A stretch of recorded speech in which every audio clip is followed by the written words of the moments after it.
नमस्कार, मी स्नेहल पाटकर. न्यूज 18 लोकमत विशेष मध्ये आपलं सगळ्यांचं स्वागत. शिवसेनेतील बंडानंतर शिवसेना गलित गात्र झाली आहे. शिंदे गटाकडून शिवसेनेला एका पाठोपाठ एक धक्के दिले जात आहेत आणि त्यामुळेच पक्षाची ही पडझड रोखण्याचं आव्हान आता पक्षप्रमुख उद्धव ठाकरे आणि आदित्य ठाकरेंसमोर उभं ठाकलंय. बंडखोरीच्या सुनामीनंतर पुन्हा एकदा पक्ष उभा करताना शिवसेना पक्ष नेतृत्वाची आता कसोटी लागणार आहे. पाहूयात.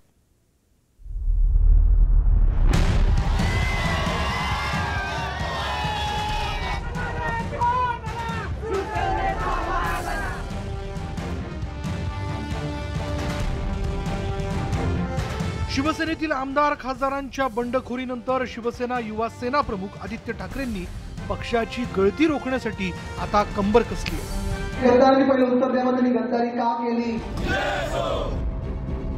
एरवी अत्यंत शांत आणि संयमी अशी ओळख असलेल्या आदित्य यांच्या तोंडी आता ठाकरी भाषा रुळू लागली आहे.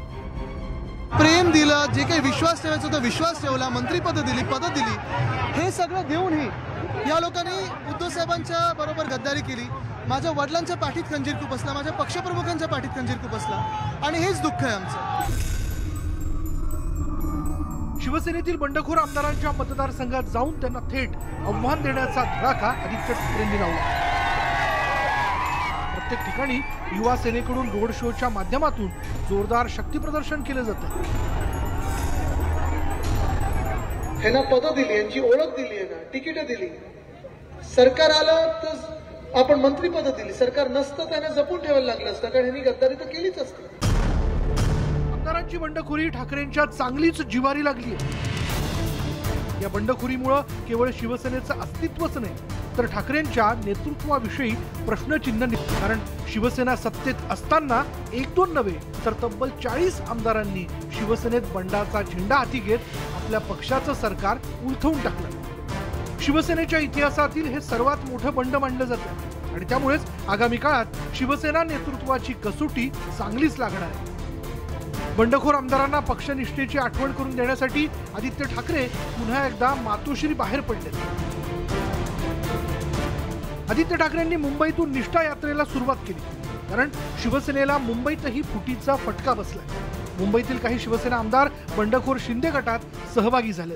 आम्ही वेळ मागत होतो, ज्यावेळी आमचे प्रश्न घेऊन आम्ही तुमच्याकडे येत होतो, तुमच्याकडे माननीय मुख्यमंत्री त्यावेळेचे उद्धव साहेब त्यांच्याकडे, त्यावेळी आम्हाला वेळ मिळत नव्हता, आपण भेट देत नव्हता, फक्त बघतो करतो अशाच प्रकारची वाक्य आपण बोलत होतात आपल्या स्वीय सहायकांमार्फत. खरं तर मुंबई हा शिवसेनेचा बालेकिल्ला ओळखला जातो. गेल्या अनेक वर्षांपासून मुंबई महापालिकेत शिवसेनेची एक हाती सत्ता आहे. तसंच आजवर विधानसभा आणि लोकसभा निवडणुकीतही मुंबईकरांनी शिवसेनेला साथ दिली आहे. पण आता आमदार खासदारांच्या बंडामुळे शिवसेनेची घडी पूर्णपणे विस्कटली आहे.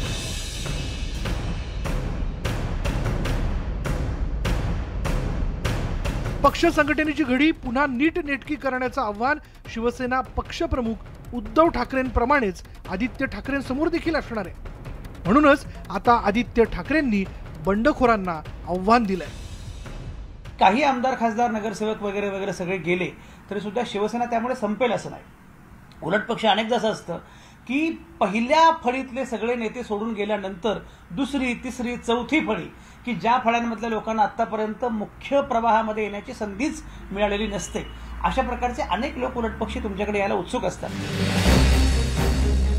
शिंदे गटाच्या बंडखोरीमुळे उद्धव ठाकरेंना केवळ मुख्यमंत्री पदावरून पाय उतार व्हावं लागलं असं नाही तर पक्ष वाचवण्याचं आव्हानही त्यांच्या समोर उभं ठाकलंय. आजवर राजकीय विरोधकांशी लढणाऱ्या शिवसेना नेतृत्वाला आता आपल्या पक्षातील 40 आमदार आणि 12 खासदारांविरोधात लढण्याची वेळ आली आहे. म्हणजे तुम्ही विचार करा, ज्या माणसाने ह्यांना मिठी मारली, डोळे बंद करून मिठी मारली, विश्वास ठेवला यांच्यावर, त्याच माणसाच्या हातात खंजीर होता आणि त्याच माणसाने ह्या मिठी मारणाऱ्या माणसाला खंजीर खूप असतो. तुम्ही विचार करा.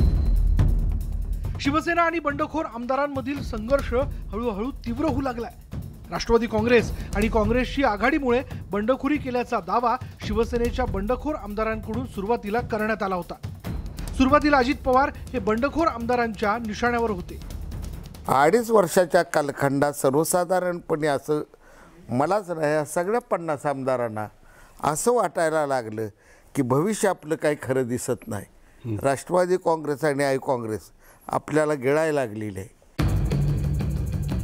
आजवर ठाकरे कुटुंबाविषयी टीका न करण्याची भूमिका बंडखोर आमदारांनी घेतली होती. याच मुद्द्यावरून भाजप नेत्यांनाही या बंडखोर आमदारांनी सुनावलं होतं. पण आता बंडखोर आमदारांचा सूर बदलला. शिवसेना पक्षप्रमुख उद्धव ठाकरे आणि युवा सेना प्रमुख आदित्य ठाकरे हे बंडखोर आमदारांच्या निशाण्यावरती आले. कुठं गेलं आपलं हिंदुत्व? आदित्य साहेब सांगा, बाळासाहेबांचं हिंदुत्व कुठं गेलं? सांगा, बाळासाहेबांची शिवसेना कुठं गेली आहे? आता शिंदे गटातील आमदारांकडून थेट पक्ष नेतृत्वाला जाब विचारला जातोय. तसंच गेल्या 2.5 वर्षातील कामांचा हिशोबही मागितला जातोय. आदित्य साहेबांना, उद्धव साहेबांना 100 पत्र दिले. 100 55 पैकी 50 निघून गेले. 5 तर ते बडे. या शिवसैनिकांनी जर शिवसेना उभारली असेल तर त्यांच्या पक्षनिष्ठेवर शंका घेणं हे आम्हाला सगळ्यांना अतिशय मनाला लागलेलं आहे. तुम्ही किती यात्रा काढा, वेगवेगळ्या नावाने यात्रा काढा, आम्ही कधी तुमच्याबद्दल अनादराने बोललोय का? आपल्याच आमदारांकडून विचारल्या जात असलेल्या प्रश्नांना उत्तर देण्याची वेळ आदित्य ठाकरेंवरती आली आहे. मी आता जास्ती काही उत्तरं देत बसणार नाहीये, कारण गद्दार नसते तर उत्तरं दिली असते. गद्दाराला प्रश्न विचारायची हिंमत नसायला पाहिजे आणि लायकी पण नसते. शिवसैनिकांनी जर प्रश्न विचारला असता, नागरिकांनी जर प्रश्न विचारला असता तर हो आम्ही उत्तर द्यायला कटिबद्ध आहोत, पण गद्दारांना मी उत्तर देणार नाही. गद्दारांनी पहिले उत्तर द्यावं, त्यांनी गद्दारी का केली. बंडानंतर शिवसेनेच्या 40 आमदारांनी आपल्या मतदारसंघात जोरदार शक्ती प्रदर्शन केलं. तसंच आदित्य ठाकरेंच्या निष्ठा यात्रेच्या पार्श्वभूमीवर बंडखोरांकडून प्रति आव्हान दिलं जात आहे की जे शिवसेनेचं जे शिवबंधन असतं, जे हिंदुत्वाचं शिवबंधन असतं, ज्याला जे भगवा आपलं हिंदुत्व आहे ते आदित्य साहेबाच्या हातात नव्हतं. जे शिवसेनेचं प्रतीक आहे ते आपल्या आदित्य साहेबाच्या आपल्या हातात नव्हतं. आमदार पक्ष सोडून गेल्यामुळे आता नव्यानं पक्ष बांधणी करण्याचं आव्हान शिवसेनेसमोर दत्त म्हणून उभं ठाकलंय. खरं तर आदित्य ठाकरेंसमोर राजकीय परिस्थिती अत्यंत प्रतिकूल आहे. मात्र अशा परिस्थितीत पक्ष बांधणी करताना आदित्य ठाकरेंना अनेक आव्हानांना सामोरं जावं लागणार आहे. सगळ्यात पहिली अडचण अशी आहे की शिवसेनेचे सगळे तगडे लोक, मी जरी म्हटलं की 5-50 आमदार खासदार म्हणजे शिवसेना नाहीये, पण शेवटी शिवसेना उभी करणारे हेच लोक आहेत. तर या लोकांनी जाणं म्हणजे एकनाथ शिंदे, रामदास कदम किंवा ही सगळी नावं जर आपण घेतली, राहुल शेवाळे, या सगळ्या लोकांनी शिवसेना सोडणं ही काही सोपी गोष्ट नाहीये, कारण यांनी शिवसेना उभी केलेली आहे. आमदार, खासदार आणि नगरसेवकांच्या बंडामुळे शिवसेनेत अभूतपूर्व परिस्थिती निर्माण झाली आहे. अशा बिकट परिस्थितीतून पक्षाला बाहेर काढण्याचं शिवधनुष्य आदित्य ठाकरे पेलणार का, हाच खरा प्रश्न आहे. Bureau report, news 18 Lokmat. आणि शिवसेनेतील आजवरच्या बंडापेक्षा हे बंड अनेक अर्थानं वेगळं आहे. कारण सत्तेत असतानाही शिवसेनेतील 40 आमदार विरोधकांना जाऊन मिळालेले आहेत. आणि खरं तर शिवसेना प्रमुखांच्या निधनानंतर शिवसेनेला फुटीचा सामना करावा लागतोय. एकनाथ शिंदे यांना पाठिंबा देणाऱ्या आमदार खासदारांची संख्या मोठी असल्यामुळे शिवसेना बॅकफूटवर गेली आहे. जमलेल्या माझ्या तमाम हिंदू बांधवांनो, भगिनींनो, मातांनो, बंडखोरी ही काही शिवसेनेसाठी नवी नाही. खरं तर यापूर्वी सुद्धा अनेक वेळेला शिवसेनेनं बंडखोरी अनुभवली आहे. छगन भुजबळ, गणेश नाईक, नारायण राणे आणि राज ठाकरे अशा अनेक नेत्यांनी यापूर्वी सुद्धा शिवसेनेला जय महाराष्ट्र केलंय. मात्र एकनाथ शिंदे यांच्या बंडानं शिवसेनेला मुळापासून हादरा दिला. एकाच वेळेला 40 आमदारांनी पक्षाला अखेरचा जय महाराष्ट्र करून जबरदस्त धक्का दिला.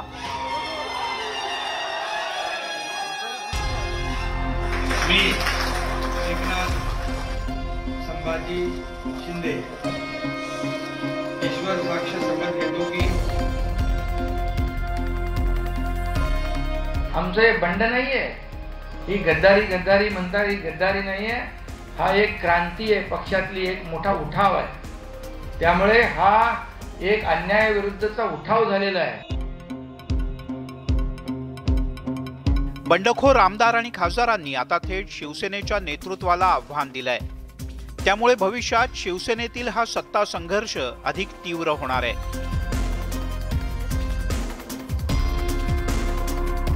आजही कदाचित बाळासाहेब असते तर हे बंड यशस्वी झालं नसतं. तर त्यामुळे बाळासाहेब गेल्यानंतरचं हे पहिलं बंड आहे. हा पहिला मुद्दा आहे.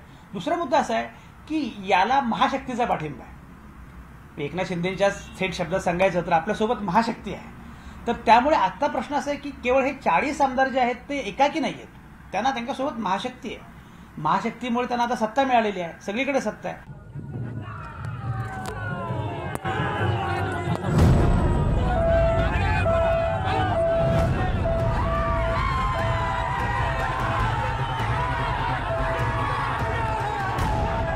शिवसेनेतल्या बंडानंतर शिवसैनिक आणि शिंदे समर्थकांमध्ये ठिकठिकाणी संघर्ष झडू लागला.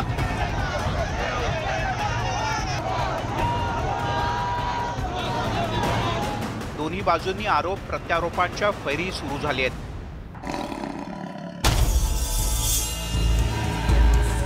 शिवसेना प्रमुखांच्या निधनानंतर पहिल्यांदाच शिवसेनेत अशा प्रकारचं बंड झालंय. शिवसेनेत अभूतपूर्व परिस्थिती निर्माण झाली आहे. बंडखोरांच्याकडून आपलीच खरी शिवसेना असल्याचा दावाही केला जातोय. त्यामुळे शिवसैनिकांमध्ये संभ्रमाची स्थिती निर्माण झाली आहे. शिवसेनेने आजपर्यंत कोणाची पार्श्वभूमी राजकीय आहे काय याचा विचार न करता साध्या साध्या माणसांना मोठं केलं. अगदी साधी, मग त्याचा मला काय उल्लेख करण्याची गरज नाहीये. साधी माणसं ती मोठी केली आणि तोच आमचा एक अभिमानाचा विषय आहेच. मी होता म्हणणार नाही, कारण आज सुद्धा ज्यांना या साध्या लोकांच्या मेहनतीने मोठेपण मिळालं, ही लोक मोठी झाली, ती मोठी झालेली माणसं गेली. एकनाथ शिंदे यांच्या बंडामुळे शिवसेनेचे अनेक नेते, लोकप्रतिनिधी, पदाधिकारी कुंपणावर असल्याचं पाहायला मिळतंय. त्यांना शिंदे गटात जाण्यापासून रोखण्याचं मोठं आव्हान शिवसेनेच्या नेतृत्वासमोर आहे. त्यामुळे युवा सेना प्रमुख आदित्य ठाकरे मैदानात उतरले आहेत. पण आता त्यांची वाट काही सोपी नाही. खरं तर आजवर आदित्य ठाकरे यांच्या प्रत्येक दौऱ्यासाठी शिवसेनेच्या स्थानिक आमदार आणि खासदारांकडून आधीच तजवीज करण्यात आली आहे. पण आता परिस्थिती पूर्णपणे बदलली आहे. आमदार आणि खासदारांनी साथ सोडल्यामुळे उरल्या सुरल्या शिवसैनिकांना सोबत घेऊन पुन्हा एकदा पक्षबांधणीचं काम आदित्य ठाकरे यांना करावं लागणार आहे. बंड केल्यामुळे शिवसेना नेतृत्वाची चहूबाजूंनी कोंडी झाली आहे.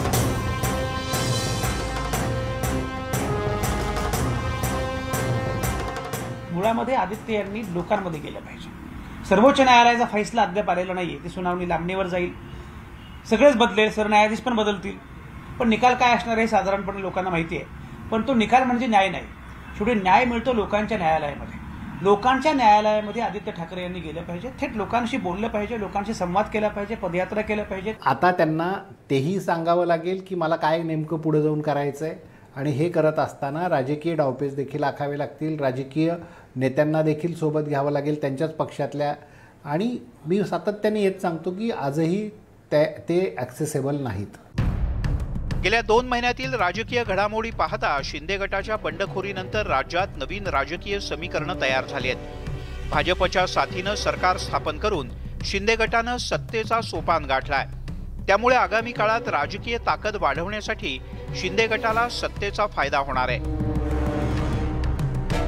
पण अचानक सत्ता हातातून गेल्यामुळे नव्या पक्षाची बांधणी करताना शिवसेना पक्ष नेतृत्वाला अडथळ्यांची मोठी शर्यत पार करावी लागेल.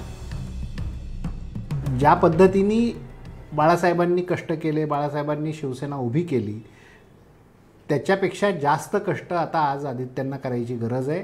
आणि ते जर नाही केले त्यांनी तर काळच त्याचं उत्तर देईल. पण त्यांना प्रचंड संघर्ष करावा लागेल, लोकांमध्ये मिसळावं लागेल, संवाद वाढवावा लागेल, लोकांना भेटावं लागेल. आणि ते करणार नसतील तर मग जे आत्ता झालंय तेच पुढे चालू राहील, वेगळं काही होणार नाही. आदित्य ठाकरेंमध्ये आश्वासक वाटावं असं काहीतरी निश्चितपणे आहे. ते समजून घेतात, ते लोकांशी बोलतात, ते प्रांजळ आहेत आणि नम्र आहेत, प्रामाणिक आहेत. त्यामुळे या माणसावर विश्वास ठेवावा, भरोसा ठेवावा असं वाटावं असं त्यांच्या व्यक्तिमत्वामध्ये आहे. त्यामुळे मला असं वाटतं की पर्यावरणाचा मुद्दा, बाकीचे प्रश्न, एकूणच new age journalism, new age politics कसं असलं पाहिजे याची त्यांना कल्पना आहे.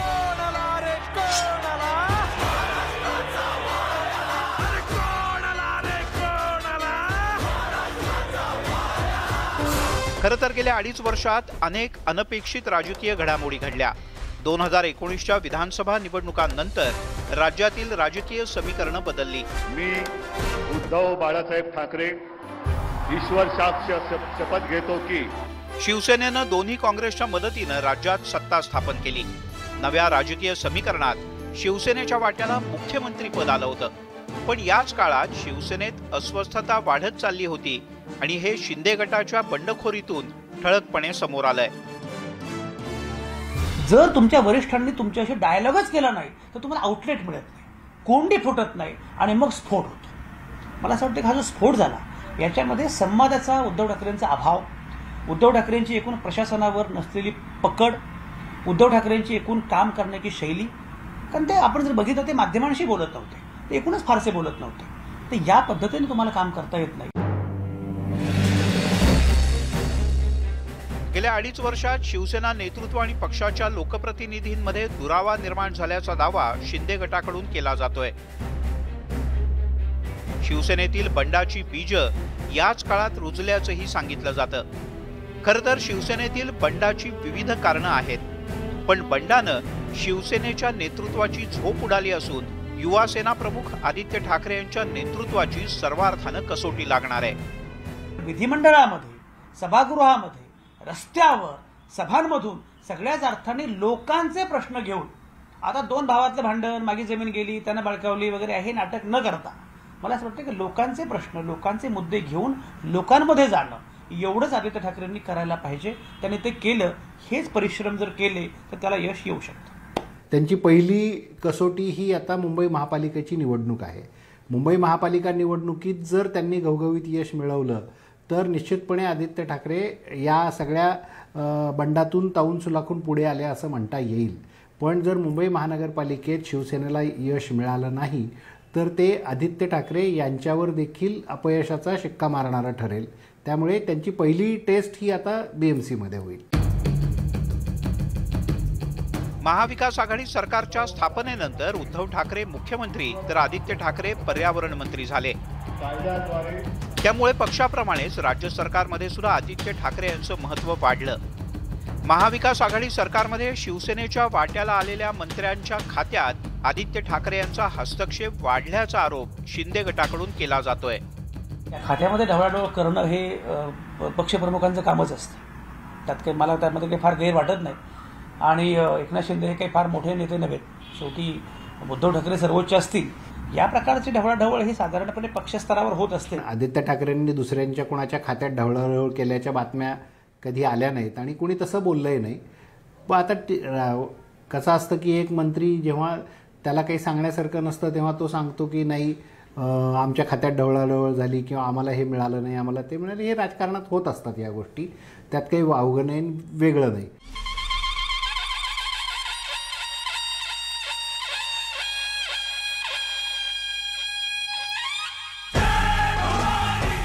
दोन 2019 पूर्वी ठाकरे कुटुंबातील कोणतीही व्यक्ती थेट सत्तेत सहभागी झालेली नव्हती.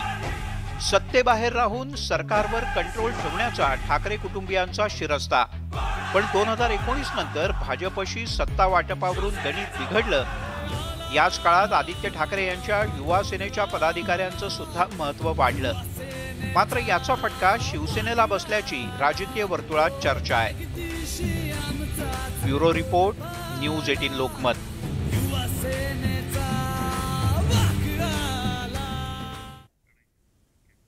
या बंडामुळे शिवसेनेला हादरा बसलाय आणि या अग्निपरीक्षेतून ताऊन सुलाखून बाहेर पडण्याचं आव्हान आता शिवसेनेसमोर आहे. यासोबतच न्यूज 18 लोकमत विशेष मध्ये घेऊयात एक छोटासा ब्रेक नंतर पुन्हा भेटूयात. पहा फक्त न्यूज 18 लोकमत.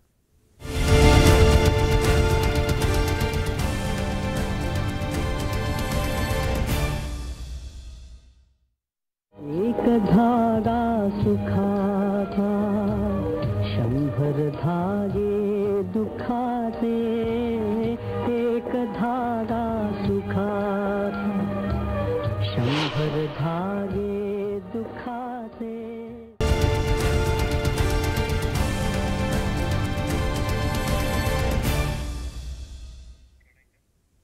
ब्रेक नंतर न्यूज 18 लोकमत विशेष मध्ये तुमचं पुन्हा एकदा स्वागत. शिवसेनेतील बंडामागे शिंदे समर्थकांकडून अनेक कारणं सांगितली जात आहेत. गेल्या 2.5 वर्षात आदित्य ठाकरेंच्या युवा सेनेचा वाढता हस्तक्षेप हे या बंडामागे एक कारण असल्याचं सांगितलं जात आहे. खरं तर तत्कालीन विरोधी पक्षानं त्यावेळी आक्षेप सुद्धा नोंदवला होता. पण खरंच या बंडामागचं कारण ते आहे का, पाहूयात.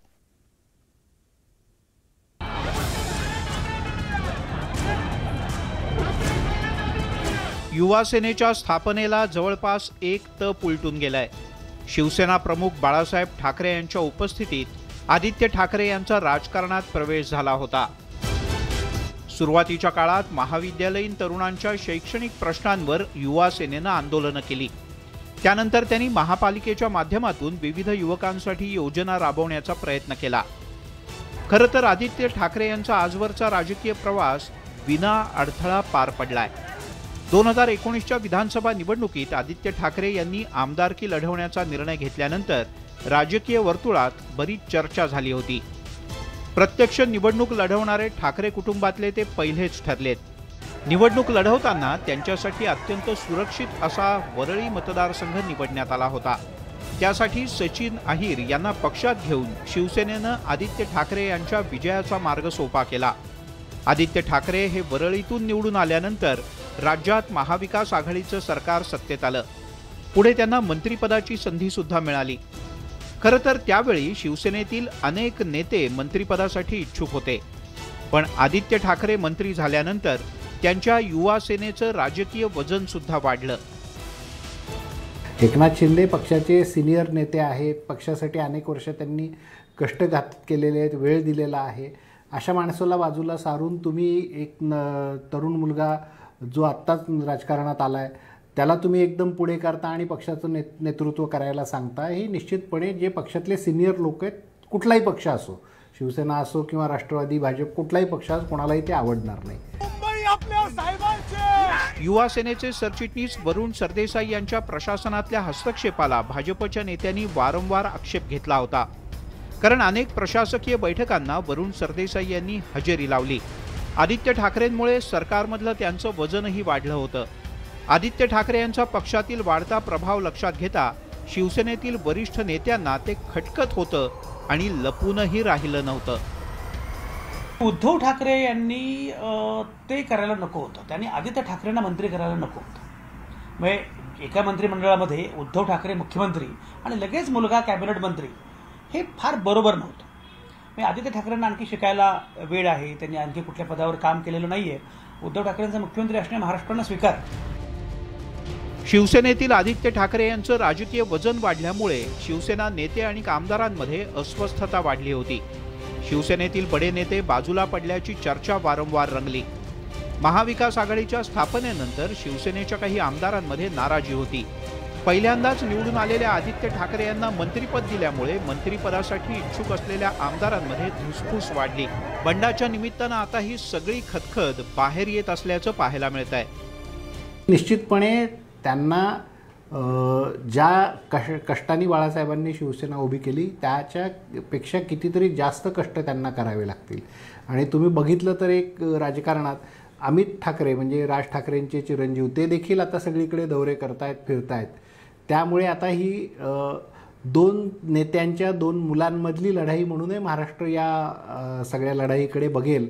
आता लोकांमध्ये थेटपणे मुक्तपणे जाणं, फिरणं, आणि आपण जर बघितलं तर खूप म्हणजे इंदिरा गांधींपासून ते जगनमोहन रेड्डींपर्यंत अनेकांचे उल्लेख मी करू शकतो की जेव्हा जेव्हा सत्ता गेली तेव्हा तेव्हा लोकांमध्ये जाऊन या लोकांनी पुन्हा सत्ता खेचून आणली। अशी अनेक उदाहरणं आहेत। मला असं वाटतं की लोकांमध्ये जाणं हे खूप छान असतं आणि विरोधाचा कालखंड हा त्यासाठी पण खूप चांगला असतो। या सगळ्या परिस्थितीवर ते कसे मात करतात ही येणारा काळच ठरवेल। Bureau report, news 18 Lokmat. तेव्हा नव्यानं पक्ष बांधणी करताना शिवसेना पक्ष नेतृत्वाला अडथळ्यांची शर्यत पार करावी लागणार आहे। बंडानं शिवसेना नेतृत्वाची झोप उडाली असून युवासेना प्रमुख आदित्य ठाकरेंच्या नेतृत्वाची खरी कसोटी लागणार आहे। यासोबतच या न्यूज 18 लोकमत विशेष या बुलेटिनमध्ये वेळ झाली इथेच थांबण्याची। पहा फक्त न्यूज 18 लोकमत।